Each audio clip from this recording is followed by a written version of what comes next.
know they're looking for funny. I know they're looking for authenticity, but how would you suggest that people take these classes so that they can understand what that entails? Because being yourself, you may think is really easy when you're Mhm. reading boring copy, as you know.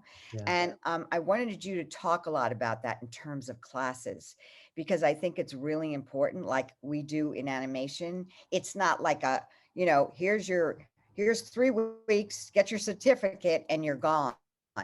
It's a Yeah. process. So can you talk a Sure. little bit about that and in taking classes in this, please? Yeah. I mean, it goes with really any field. It's just always being open to learning, of course. We never have all the knowledge we need.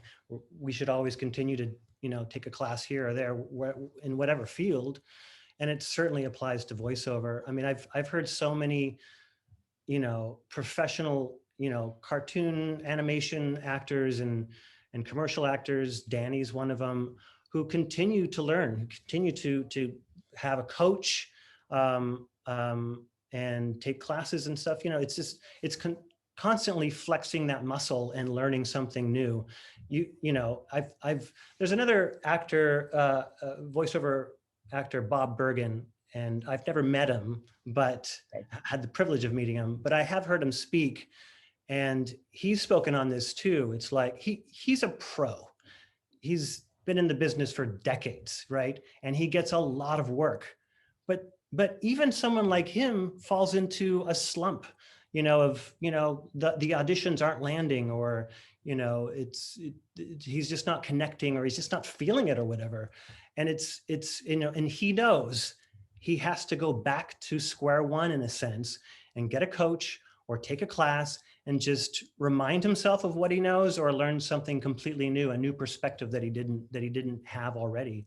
So yeah. And I think, going back to what you said about my style too, about just being specific, Why don't you that's what talk about that? that has to be everyone, all of our style, right? We all have, like, I'm specific as a director with a client, with an actor who's trying to nail an audition, because the more specific I am with them, the better performance obviously they're gonna give me. But we have to be able to get into the specifics ourselves. Like, we can't necessarily lean on that voice director to show us all the details that we're missing. You know what I mean? So and a lot of that comes from, in the commercial voiceover, a lot of that comes from knowing the medium. You know what I mean? So many of us, myself included, who among here doesn't mute the commercials or walk out of the room? I mean, we all do that. But if you want to book a job in commercials, you can't do that anymore. No. You have to understand the medium and study it like it's like you're a doctor studying medicine, you know what I mean? And listen and understand the different kinds of commercials, a car commercial that's sexy and sultry, and I mean, there's a lot of generic reads out there, like the sexy voiceover for a car commercial. But it's just understanding how to deliver that, and just the variety of commercials that are out there, and really understanding the medium, I think, is really important to bring for you to understand how to bring the specifics to your voice and to That's great. your That's delivery. great. I'm so glad you brought that up, because we tell people all the time, watch everything. If Yeah. specifically it's something that you want to, major in, so to speak, and really focus on. If it's commercials, watch the bad ones. Yeah.